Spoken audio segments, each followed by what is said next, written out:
पहाड़ के नीचे ही है, लेकिन हवाएं ठंडी होने लगती हैं। गाड़ी रोक के आपको जैकेट निकालना पड़ता है। यहाँ मई में आप पसीना पोंछ रहे थे, वहां मई में आपको हवा की ठंडक लगने लगती है। देखिए, शरीर से जैसे ही गए हैं तो तलहटी में ही ठंडक का आभास हो रहा है, अभी तो चोटी बाकी है। और मन, हमारा आपका मन जब शिव भाव के शिखर की तलहटी में ही जाता है, अभी विचार ही किया है, अभी थोड़ा थोड़ा भाव बना है, अभी प्रेम होने वाला है, कि तब तक जितनी भी संकीर्णताएं हैं वो तिरोहित हो जाती हैं।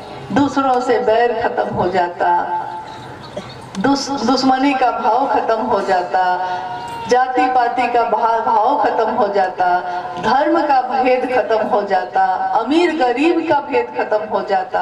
सारे शिव से एक साथ बैठते, एक साथ उठते हैं, एक ही थाली में खाना खा लेते हैं, सालों साल से शिव चर्चा में चल रहे हैं। कोई कहता है कि वो किस जाति का है, तो आप कहते हैं कि मैंने कभी पूछा ही नहीं, क्योंकि आपने इसकी जरूरत ही नहीं समझी।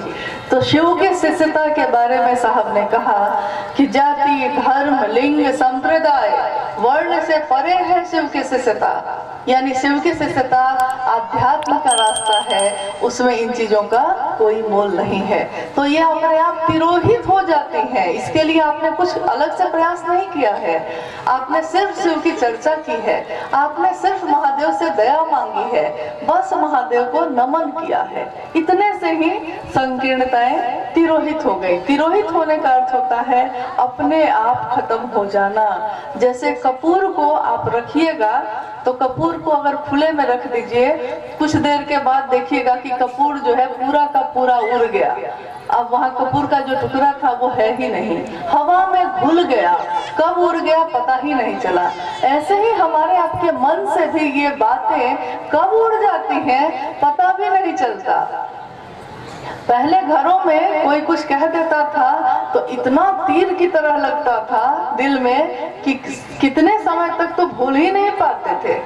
उसने मुझको ऐसा कहा, उसने मुझको ऐसा कहा, भूल ही नहीं पाते थे, इतना तेज दुख होता था। लेकिन अब क्या होता है कि महादेव की चर्चा में निकल गए तो कब भूल गए पता ही नहीं चला। अलग से कोई प्रयास नहीं किया हमने भूलने के लिए, याद ही नहीं रहा। भूल गया सब कुछ, याद नहीं अब कुछ, बस एक बात नहीं भूली। और गीत है ये कि जूली आई लव यू, कहता है प्रेमी कि मैं तुमको प्रेम करता हूँ, ये बस मुझको याद है। महादेव को मैं प्रेम करता हूँ ये मुझको याद है, लेकिन इसके बाद और क्या बात हुई थी वो मुझको अब याद नहीं है। भूल गया सब कुछ, याद नहीं अब कुछ।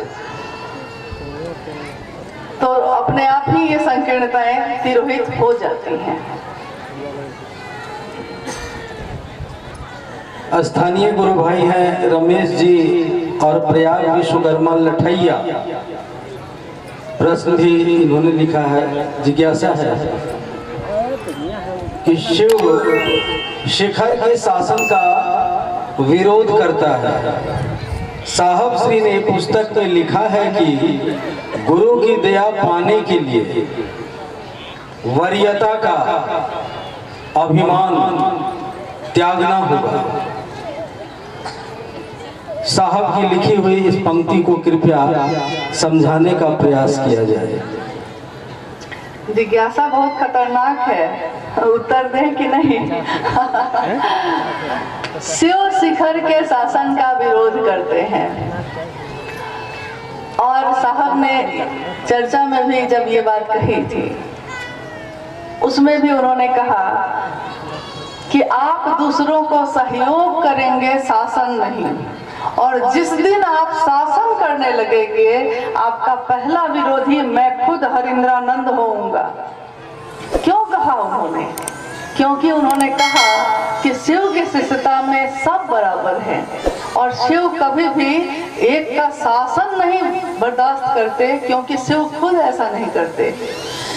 अन्य देवी देवता के दास होते हैं, दासियां होती हैं, गुलाम होते हैं।